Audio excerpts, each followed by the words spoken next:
तो जो हमारा आज का टॉपिक है आज का हमारा टॉपिक है टूल एंड कटर मेंटेनेंस।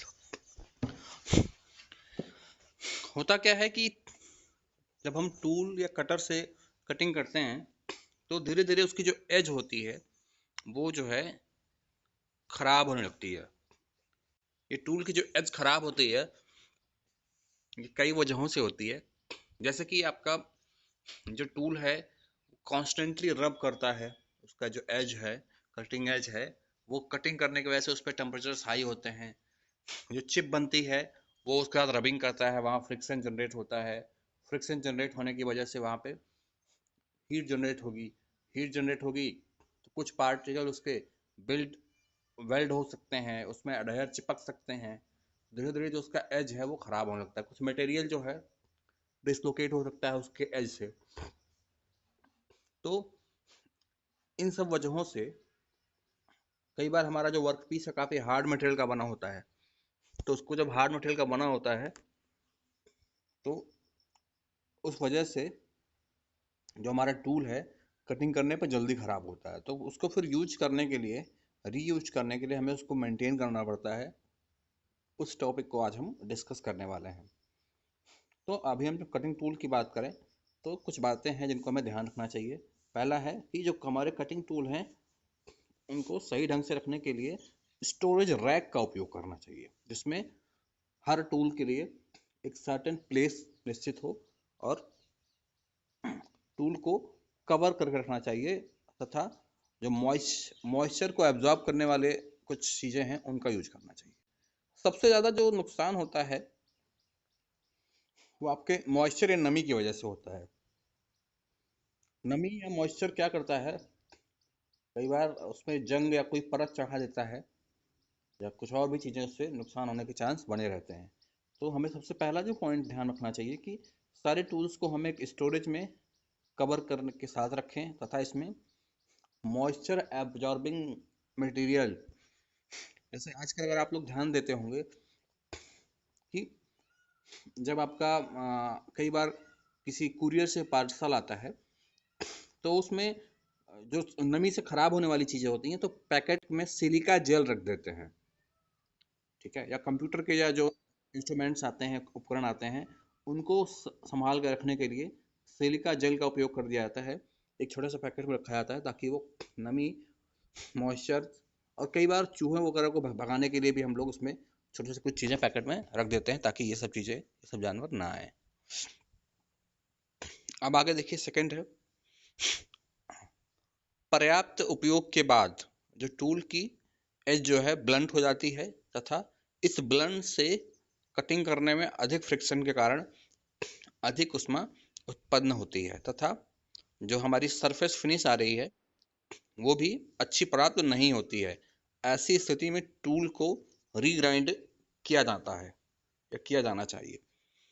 हो क्या रहा है कि अगर हम टूल को बहुत ज़्यादा उपयोग कर लेंगे तो उसकी जो एज है वो हमारी ब्लंट हो जाएगी। खुद ब्लंट का मतलब होता है कुंद हो जाना, तेज नहीं रहना। जब हमारी एज ब्लंट हो जाएगी तो उससे कटिंग जो है वो पॉसिबल नहीं रहेगा, और कटिंग जो है एक्शन जो हमारा है वो कटिंग एक्शन जो है फ्रिक्शन अधिक होने के कारण उसमें से उसमें अधिक जनरेट होगी, जिससे हमारा जो सरफेस जनरेट होगा वो रफ सरफेस जनरेट होगा। ऐसी स्थिति में हम टूल को रीग्राइंड करेंगे। तीसरा, संपूर्ण कटिंग प्रोसेस करने के बाद टूल को इस तरह रखना चाहिए कि उसकी कटिंग एजेस खराब ना हो। मतलब कटिंग एजेस को खराब होने से बचाना स्टोरेज के दौरान हमें इस तरह स्टोर करना है उसको कि जो हमारा कटिंग एज है वो कतई खराब ना हो। आगे देखिएगा, जो मार्केट में उपलब्ध आपकी लेथ टूल्स हैं उन पर जो नॉर्मल या जनरल प्रोसेसेस के लिए कटिंग एंगल्स बने होते हैं, उनको विशेष परिस्थितियों में कार्य करने से पहले, वर्क करने से पहले टूल पर उचित माप के कोण ग्राइंडिंग द्वारा प्राप्त कर लेने चाहिए। यानी वर्क करने से पहले उनको, जो उसके एंगल्स हैं, डिफरेंट एंगल्स, उनको सही कर लेना चाहिए रीग्राइंड करके। अगला जो स्टेप है, जो सबसे ज़्यादा नुकसान होता है हमारे टूल को, वो होता है फ्रिक्शन की वजह से। तो ऐसा कुछ करना कि फ्रिक्शन को कम से कम रखे, और उसके लिए हम लुब्रिकेंट या कटिंग फ्लूइड का उपयोग करते हैं। यहाँ पे भी देखिए कटिंग टूल के पार्ट्स जैसे स्प्रिंग, पिवट, बोल्ट आदि निरंतर ऑयलिंग करते रहना चाहिए, तथा एक लाइट ड्यूटी स्नेहक WD-40 का प्रयोग धातु के अंगों को साफ करने के लिए किया जाता है, यानी मेटल पार्ट्स को साफ करने के लिए किया जाता है।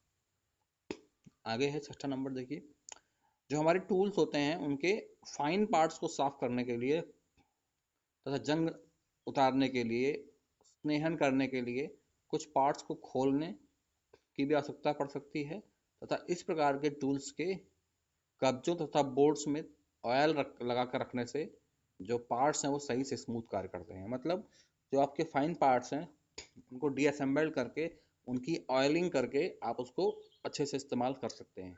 ये सब करने से वो सही तरीके से अच्छी भली भांति कार्य करेंगे, और आपका जो वर्क होगा, जो आपका कटिंग प्रोसेस होगा, उसमें एक्स्ट्रा जो है फोर्सेस डेवलप नहीं होंगे और कार्य आपका आसानी से होता रहेगा।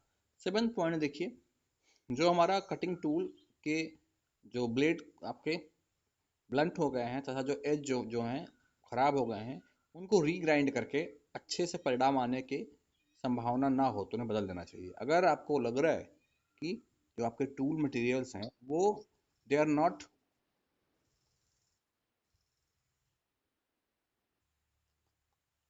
हाँ, तो हमारे जो कटिंग टूल्स हैं उनके जो एज हैं वो ब्लंट हो गए, अगर हो गए हों, या जो कटिंग एजेस को रीग्राइंड किया जाए, जिससे कि हमारा जो मेन पर्पज है कटिंग करने का, कि सरफेस फिनिश अच्छी मिले, ठीक है, तो वो पूरा हो सके। अगर हम रीग्राइंड नहीं करेंगे तो हमारा टूल जो है उसमें कटिंग करने में ज़्यादा एनर्जी लेगा, क्योंकि जो फ्रिक्शन है वो ज़्यादा जनरेट हो रहा है। फ्रिक्शन ज़्यादा जनरेट होगा तो कटिंग फोर्स ज़्यादा आएंगे। कटिंग फोर्सेस को ओवरकम करने के लिए हमको और ज़्यादा बल लगाना पड़ेगा। और लास्ट हमारा जो है कि टूल को बहुत अधिक शार्प करने से जो इसका स्टील जो है वो ब्रिटिल हो जाती है तथा वो जल्दी जल्दी डल हो जाता है। इसलिए यह उचित है कि उसे बहुत ज़्यादा शार्प नहीं करना चाहिए, तथा ये देखना चाहिए कि टूल कार्य कैसे करता है। यदि आवश्यक हो तो ही इसे रिग्राइंड करें। ऐसा नहीं कि बहुत तेज टूल को कर दिया जाए। तो बहुत तेज अगर आप टूल को शार्प कर देंगे, बहुत ज़्यादा ओवर शार्प कर देंगे, तो भी उसमें जो स्टील हमारा है वो क्या हो जाएगा, आपका भंगुर हो जाएगा, ब्रिटिल हो जाएगा, जिससे आपका जो एज है वो बहुत जल्दी डल होगा। तो इसको भी, ओवर शार्पनेस को भी बचना चाहिए। तो हमारा ये जो टॉपिक थे, ये हमारे 8 पॉइंट थे जिनको हमें जो हमारे टूल और कटर मेंटेनेंस के अनुरक्षण में काम आते हैं।